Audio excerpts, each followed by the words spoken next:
So I got shouted out the other day by Matt from Quantum of Conscience, which is great. Matt is on another level, and I highly recommend his channel. He gives me a kind of a hard time. He ribs me in the video about how I cover politics.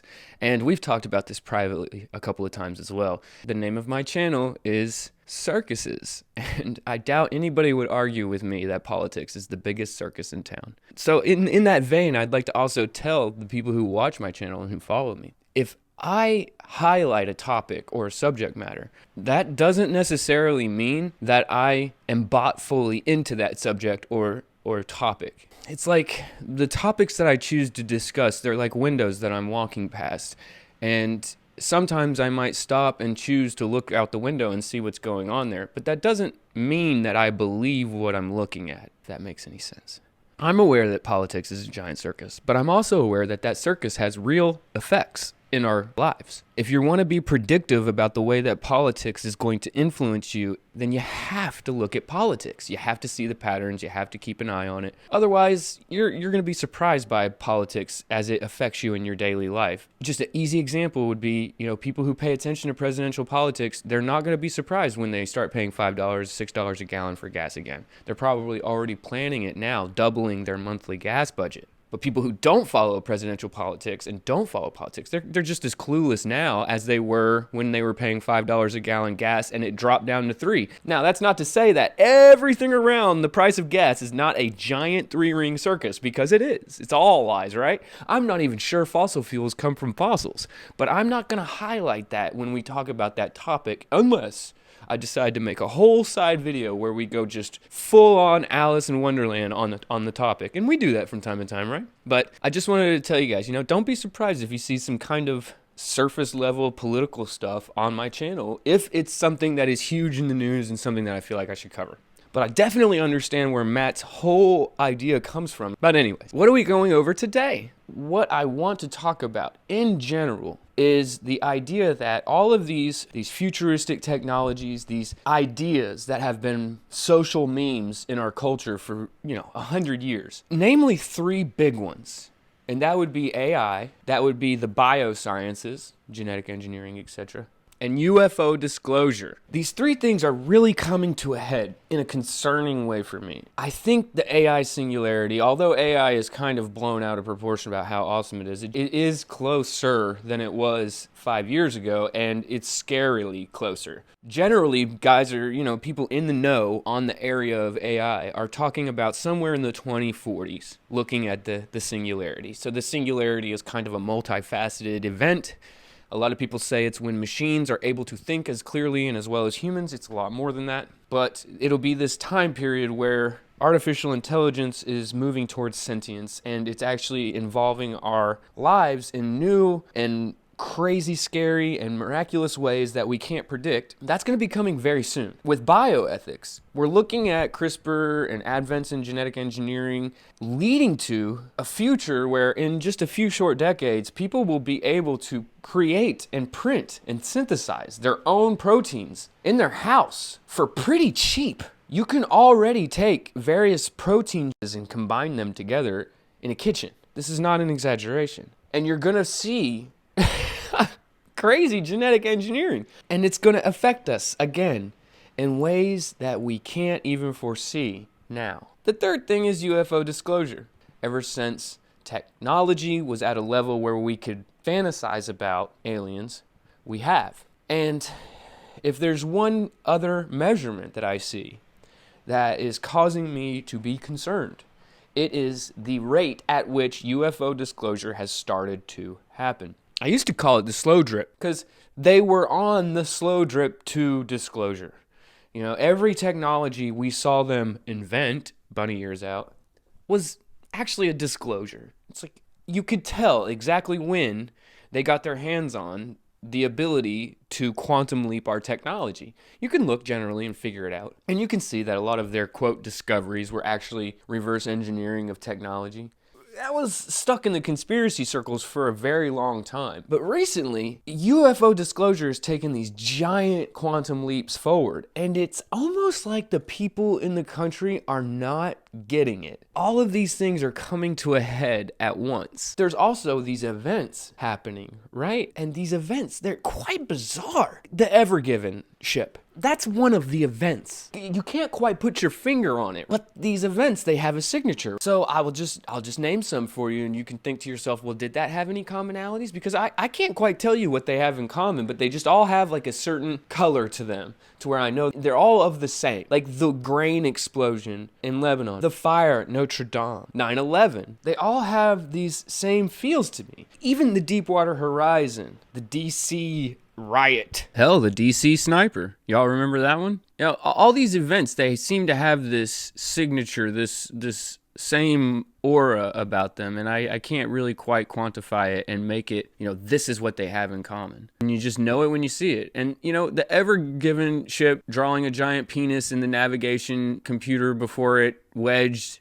in the canal, that's how they talk, right? You know what I'm talking about? So now we have this giant phallus that's lodged in a canal, and he drew a giant phallus shape in his navigation before he crashed the ship. Like, you guys know that happened, right? The ship itself has Evergreen painted on it, but it's called the EverGiven. Evergreen was the Secret Service call sign for Hillary Clinton. The guy who was hiding Ghislaine Maxwell from the feds, that billionaire, he owns the shipping company that owns that ship. These events, you can have these kinds of ancillary connections to them every single time, and none of it makes sense. It's very bizarre. But there was a guy, or a girl or whoever a couple of years ago who was talking about, learning the comms. And it had a lot of people looking at these events and trying to find what are these events? Like, what exactly are they? And some people think that they're committed by this secret cabal of people, and it's them speaking to each other. Some people think these events are time markers and a way for people in the know to keep track of what's happening and what's happening next. And some people think that this is the reality itself that's doing this. It's hard to wrap your mind around, and it's because of that it's a topic that a lot of people shy away from. But all of these things have led me to a general direction that I want to take the channel. And I think I want to start all of this with the high strangeness around the UFO disclosure story. Now, I'm going to assume that my viewer base has a pretty good baseline education on UFO disclosure. And I think I shouldn't be showing you guys anything that you don't already know. But I would ask you to go through this with me anyways, because I want to really see if you really have thought about the implications and the consequences to these most recent disclosures. And to tell that story, we need to go all the way back to 2001. Yeah, I know what you guys are thinking. Well, UFO phenomenon has been around a lot longer than that. You're right. But what I want to talk about is when the UFO phenomenon, just like computers and the other things that we started talking about today, started making a quantum leap forward, right? Computers were even already doing that leading up until 2001. They hijacked alien technology a long time ago. But something happened in 2001 that I really think is the starting point to this quantum leap forward in disclosure. Not the use of the technology, but the disclosure of the technology. And that was, in 2001, a guy named Dr. Stephen Greer, got together what he called the Disclosure Project and had a press conference done by the National Press Corps that was a 2-hour-long press conference where he had person after person after person come up to the podium and talk about their UFO experiences. And these weren't Joe nobodies. These are retired pilots, colonels, people that had top secret security clearances. So this happened just before September 11, 2001. And one of the most common narrations around this story about 9/11 not being what it seemed was an incident with Don Rumsfeld. And old Donnie boy on September 10th, 2001, went in front of Congress and was talking about some missing money in the Pentagon, 2-point-something trillion. So that public statement on September 10th, 2001 was extremely suspect, when September 11th happened the next day. And people put a lot of focus on that. I want to look at it real quick. This is a sidebar, but it's important because I want to prove a point. I don't think that this incident that we're about to talk about with Donnie Rumsfeld is in any way related to the September attack. I think the decision to start this when they did was based off of two other situations that were happening that people don't talk about as often. That is, number one, the Taliban completely outlawing the growth of poppy in their country and completely cutting off the global supply of heroin to both the illegal market and the legal market. And two, this press conference. Now, I know what you're thinking. You're telling me a bunch of crazy UFO guys coming up and doing a press conference about UFO disclosure in 2001 that nobody paid attention to is more likely to have kicked off that event when it kicked off than the 2 trillion dollars missing at the Pentagon? Yes, that's what I'm telling you. Let's watch what went down, and I'm going to show you a video clip where somebody ambushed him and asked him about that situation, and I want you to see if that matches up logically to you. If Don Rumsfeld was just being a politician and trying to create a storyline when he got to the Pentagon, and it wasn't the reason why that event happened on September 11th, then what were the reasons? It's important enough to where we're going to rehash this. All right, just a couple of minutes. Let's go. Pentagon, the day before 9/11, Secretary of Defense Donald Rumsfeld declared war, not on foreign terrorists. The adversary is closer to home. It's the Pentagon bureaucracy. He said money wasted by the military poses a serious threat. In fact, it could be said that it's a matter of life and death. So you see, this is typical politician bullcrap. It sounds like he's declaring war on the bureaucracy, on the Pentagon bureaucracy. Rumsfeld promised change, but the next day, the world changed. And in the rush to fund the war on terrorism, the war on waste seems to have been forgotten. My '03 budget calls for more than $48 billion in new defense spending. More money for the Pentagon when its own auditors admit the military cannot account for 25% of what it already spends. According to some estimates, we cannot track $2.3 trillion in transactions.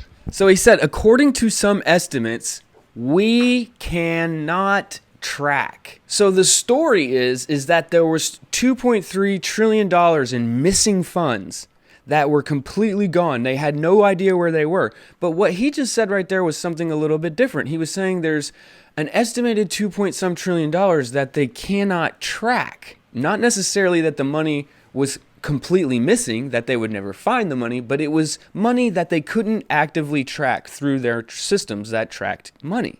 Okay. 2.3 trillion with a T. That's $8,000 for every man, woman, and child in America. Remember, this is back in 2001. To understand how the Pentagon can lose track of trillions, consider the case of one military accountant who tried to find out what happened to a mere $300 million. We know it's gone, but we don't know what they spent it on. Jim Minery, a former Marine turned whistleblower, is risking his job by speaking out for the first time about the millions he noticed were missing from one defense agency's balance sheets. Minery tried to follow the money trail, even crisscrossing the country looking for records. The director looked at me and he says, "Why do you care about this stuff?" It took me aback, you know. My supervisor asked me why I care about doing a good job. So he was reassigned and says officials then covered up the problem by just writing it off. Now let me explain to you guys this culture.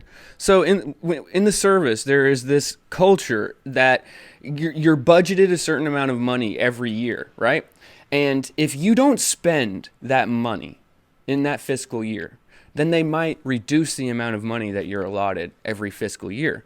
And so at the end of every fiscal year, if your unit or even if your government agency, everywhere that is on the government dole where they're getting money handed to them by the feds, you're at the end of that fiscal year, you spend the money on anything. I mean, I literally saw supply sergeants just use their FOO account and just send people out to just buy whatever to spend the money because they didn't want their next fiscal year amount of money to be reduced because they didn't spend the money that they were given previously. This is so common. And the military leaks like a sieve, you guys. There's no way possible that they could track all the money that they're doing.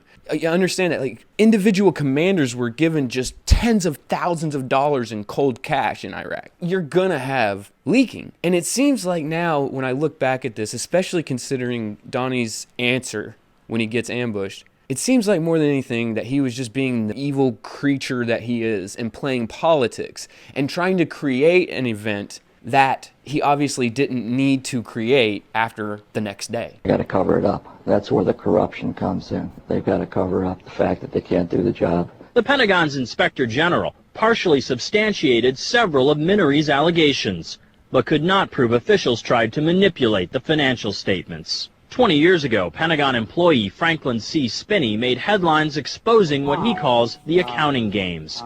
He's still there, and although he does not speak for the Pentagon, he believes the problem has gotten worse. Those numbers are pie in the sky. The books are cooked routinely year after year after year. Retired Vice Admiral Jack Shanahan commanded the Navy's Second Fleet the first time Donald Rumsfeld served as Defense Secretary. With good financial oversight, we could find $48 billion in loose change in that building without having to hit the taxpayer. In the 2.5 minutes since this report began, the Pentagon has spent nearly $2 million, and it may never know where 25% of those tax dollars went. In Los Angeles, I'm Vince Gonzalez for Eye on America. So in the alternative media space, this became a hyper-focused kind of thing. And we definitely, I mean, at least I did, was for a long time, I centered this fact that the day before Donnie Rumsfeld was talking about this missing money at the Pentagon, and I kept that as a large piece of the puzzle around that event. Really, there's just a simple question that Sheila Jackson Lee asked during the congressional testimony about the 9/11 Commission report. Let me just pull that up real quick. It's really the only question you need to ask. Mr. Chairman, begging your indulgence, was September 11th declared a National Security Special Event Day? I'd have to look back. I do not know. You mean after the fact or before the? No, because of the activities going on that had been scheduled at the United Nations that day. I'd have to go back and check. Don't know. Thank you. Okay, I thank the gentlelady. The chair. But anyways, now this ambush of Donnie Rumsfeld decades later, I want you guys to read it and read him. And now he's a politician, so you got to keep that in mind. You guys are smart, so you know already. But read him. What is your feeling that you get off of the way he answers the question? Because now that my viewpoint has changed on the whole situation around that, and it just looked like he was being a grimy politician and trying to create this event that he was going to then rally against at during his time at the Pentagon, he answers this very much like that same grimy politician. But it doesn't strike me that this had anything to do with the event, like the guy who's ambushing him believes. So just let's watch it and just take your reading of it. Hey, Donald, did you ever find that $2.3 trillion that you talked about the day before 9/11? Did you ever find it? It was always there. And what the problem was tracking it through the system. So when I arrived in the Pentagon and they told me that they can't track $2.3 billion that had been accumulated over the period before I got there, it turns out that there was not a legal problem or a loss. It was a matter of the complexity of the systems and tracking it all the way through. Interesting, since he made a specific point to say that they were not tracking those funds whenever he made his rallying cry about the missing money. To me, that answer, it seems like that's really what he was doing. And I think that Don Rumsfeld knew that was the reason why that money was not being tracked properly, right? Don Rumsfeld knew, and he knew there was already a solution. And so the grimy thing he was doing the day before 9/11 was going out in front of the cameras and trying to create a big fuss about it. It's $2.3 trillion in missing money, but he knew then it wasn't missing, it was just a failure in the system on tracking the money and the dispersal of funds. It was a typical politician thing, but not necessarily related to the event that happened the next day. It was an entire red herring, I really honestly think.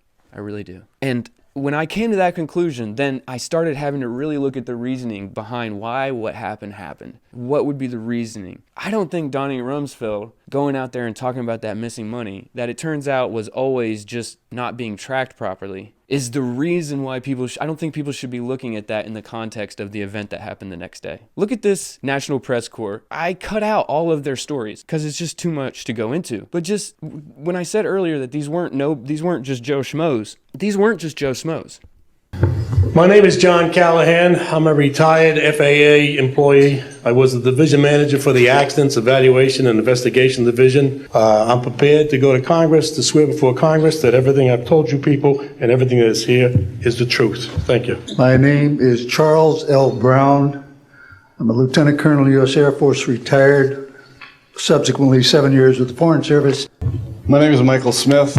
My name is Enrique Colbeck. My name is Graham Bethune. I'm a retired Navy commander, pilot. Dan Willis.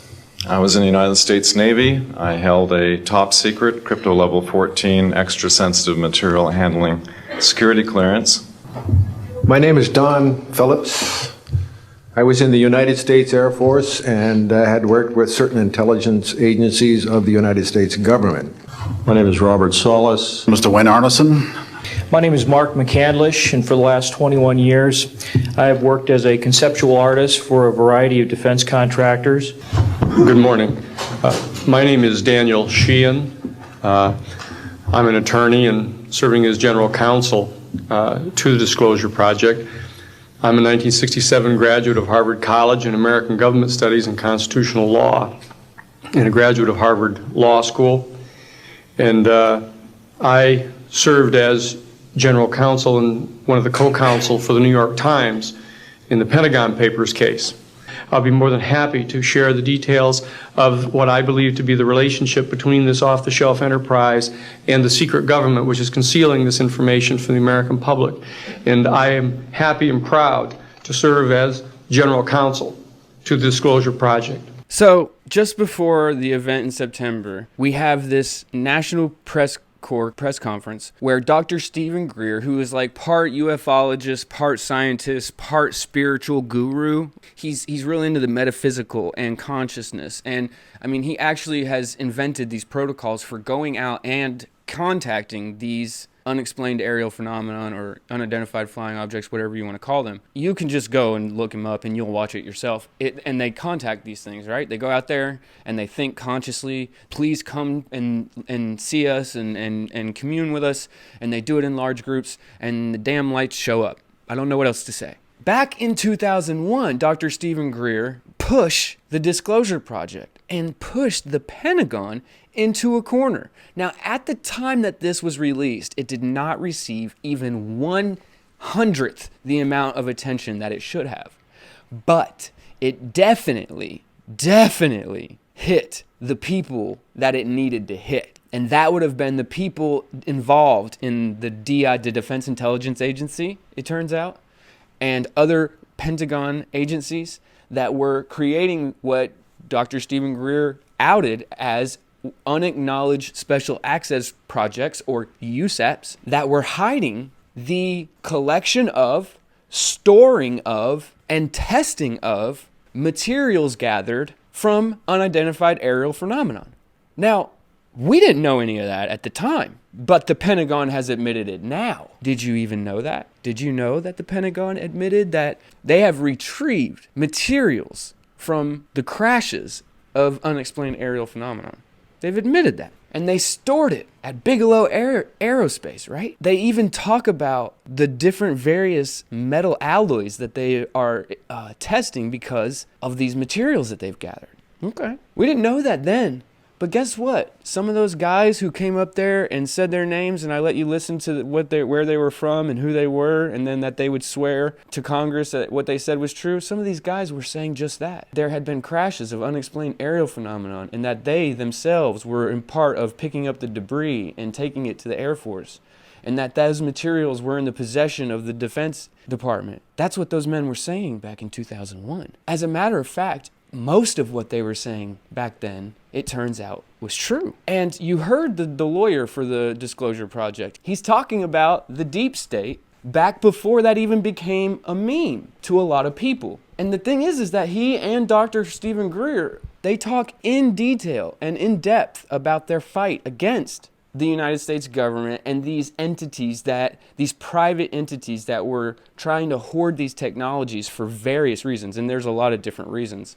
I will point you in the direction of a lot of information from Dr. Stephen Greer and some videos that you could watch from him, etc., etc. Those links will all be below the pinned comment. So I think, personally, this event and Dr. Stephen Greer himself, while he is an eccentric man who is at times hard for me to listen to, this is what forced what we know as the faster disclosure of UFOs by the Pentagon almost 20 years later. I think Dr. Greer has been forcing the Pentagon's hand in this since he decided to force the Pentagon's hand in this. And I don't think enough people have really been keyed in to how he's dragging the Pentagon along and forcing them into disclosure, albeit a finely soft disclosure and one that is being manipulated. And Dr. Stephen Greer goes into great detail in how these government entities are manipulating what they're releasing to the public and why. As a matter of fact, let's just go and listen to him talk about it. Back in the 1990s, I was read into or briefed on a project that involved an interagency group that had the ability to disclose the ET presence in a way that would frighten everyone on Earth and convince the public that there was an alien threat, which is completely false. It's all a lie. And that this had been developed in the 50s, and they had been developing the means and the psychological warfare to make that happen. So in the 1990s, I wrote a paper called When Disclosure Serves Secrecy. And what that means is there are two kinds of disclosures that might happen. A truthful one that is also a hopeful one, which is what I gave up my medical career to try to actuate, do. And then there's the one that is spun by the spinmeisters in Washington and at the Pentagon and CIA, which runs like this. It's true, the UFOs are real. They are here as a threat. They're violating our airspace. They're a national security and a threat to our sovereignty. I'm quoting. The purpose of the program, Advanced Aerospace Threat Identification Program, was really designed to do just that.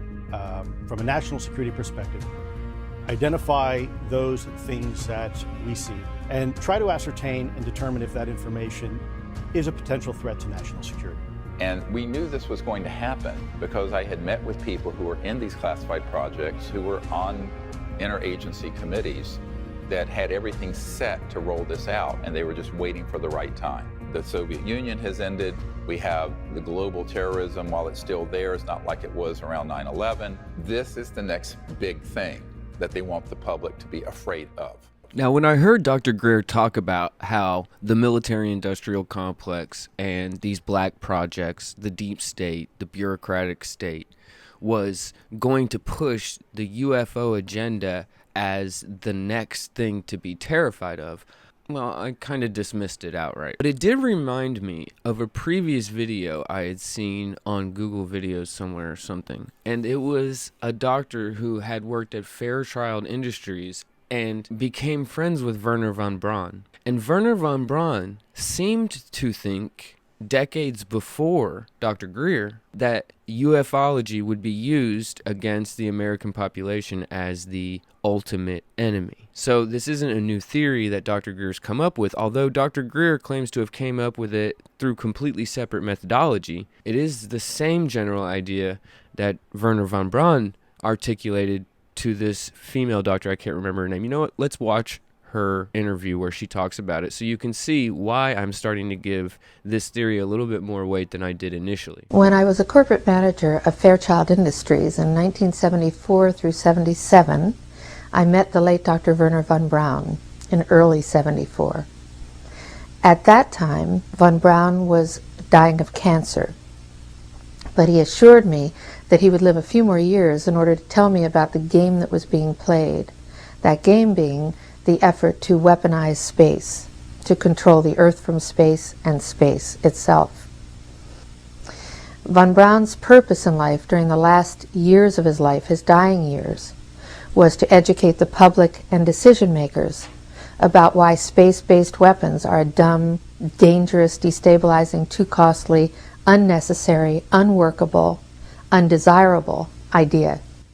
The strategy that Werner von Braun taught me was that first the Russians are going to be considered to be the enemy. In fact, when I met him in '74, they were the enemy, the identified enemy. We were told that they had killer satellites.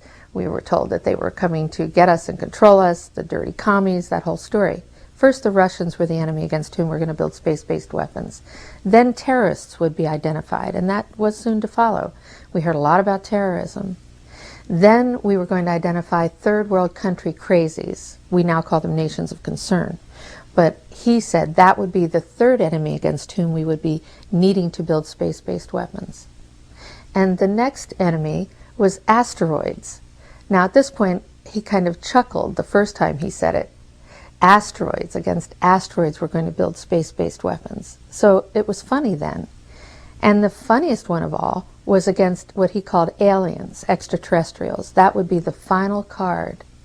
And over and over and over during the 4 years that I knew him and was giving his speeches for him, he would bring up that last card. And remember, Carol, the last card is the alien card. We're going to have to build space-based weapons against aliens, and all of it, he said, is a lie. He didn't mention a timeline, but he said that it was going to be speeding up faster than anybody could possibly imagine. That the effort to put weapons in space was not only based on a lie, but would accelerate past the point of people even understanding it until it was already up there and too late. So we have Werner von Braun being creepily adamant that space-based weapons are a priority and that they're going to be lied into existence. And then he lays out the common enemies that have been used against the American people and psychological operations against the American people in the decades since he made these predictions. But he made these predictions before then, and terrorism was used. These she talks about the nation states of concern.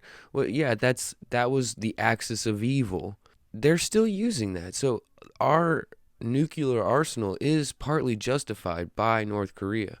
I mean, when Bolton took over for Trump, he even tried to go, what do you call it, the Triorca of terror. So he's still trying to float the nation state issue. And it's interesting about asteroids because we're seeing so many more near misses or near collisions being reported, and we're being told that that's because of the increase in our abilities and technologies in detecting these smaller objects that they're finding all the time now. But we are seeing more and more and more often that these objects are threatening our airspace and possibly hitting the Earth. And that's an interesting uptick to see, seeing how the idea that we need space-based weapons to save us from asteroids really hasn't been floated really super hard, unless you count Armageddon, the movie. But we would need, I would say that a safe thing to do would be to look for that to really kick off before we started looking for them to justify the weapons with this idea of a possible alien invasion or a faked alien invasion. But it's coming, and it's very strange the way things are coming together, particularly that asteroid comment. And when you think about Trump and the way that he was, I always just took his Space Force talk was kind of like, pow, pow, like, pew, pew, like Space Force, yeah. Like, I just saw it that way. But now I see it as a little bit more insidious than that. And it's cause for concern, certainly. So just let's go through some of the comments that he made when he created the Space Force, which isn't it interesting that he installed this particular situation.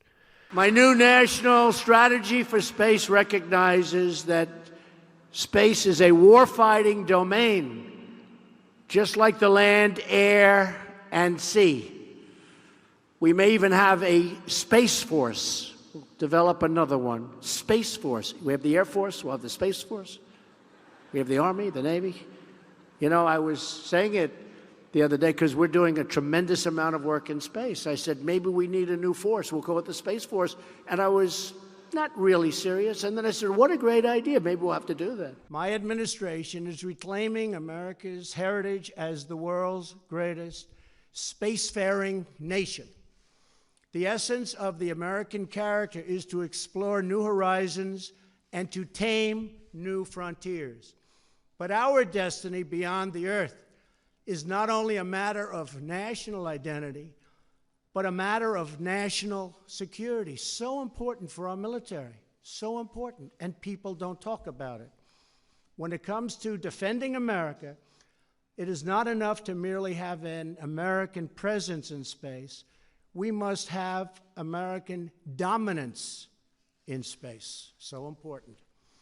Very importantly, I'm hereby directing the Department of Defense and Pentagon to immediately begin the process necessary to establish a Space Force as the sixth branch of the armed forces. That's a big statement. We are going to have the Air Force and we are going to have the Space Force, separate but equal. It is going to be something so important. General Dunford, if you would carry that assignment out, I would be very greatly honored also. Where's General Dunford? General? Got it? Let's go get it, General. And the big question for your mob, that's right, will Space Force stay? It looks like it's a yes. Yeah, there's been a little bit of lingering since he's taken office. He hasn't really said a concerted, yes or no on what was happening. And when Space Force was formed, it was kind of viewed as a joke, right? It was kind of viewed as, why are we doing this? What's this sort of thing? People failed to realize it actually was investigated under the Obama presidency, which obviously he was the VP, about whether they should do it or not. At the time, the Pentagon said, not quite right. 5 years later, they said, all right, it is the right time. So when you said it was a bit of a joke, Donald Trump came up with it, so his detractors were like Space Force. They had the big black flag and they thought a bit of vaudeville, but... People realized there was... forgot there was substance behind it, right? It wasn't just a flag planting exercise. This is something that had been considered for a while. And in fact, people again failed to realize that when it was passed in Congress, Democrats and Republicans pretty much equally supported it because of the growing rise of space, especially in China, Iran even, and saying the U.S. needs a military organization to do it. So pretty much the clear word that Biden will keep it. And in fact, they're trying to grow and triple their numbers by the end of this year alone. For whatever reason, he was all about it. I guess I'm going to drop this episode now. And this is probably going to end up being several part series. But I wanted to get through in this particular video that the Rumsfeld 2.3 trillion missing the day before 9/11 story, I believe, is a red herring. And I think that if you're looking for reasons behind 9/11, you cannot ignore UFO disclosure, considering what has been disclosed recently and actually admitted to by the Pentagon. It's only been recently that this has mattered because of the revelations that the Pentagon has released. But it matters now. The next episode that I make on this, we're going to go through just what exactly has been declassified. And I know that you probably think you know, but I don't think you do. And it's going to be fun. So I'll see you guys next time. Like, share, subscribe to the channel. If you'd like to leave me a tip, all the ways to do so are in the pinned comment below. Love you guys. Talk to you soon. Peace.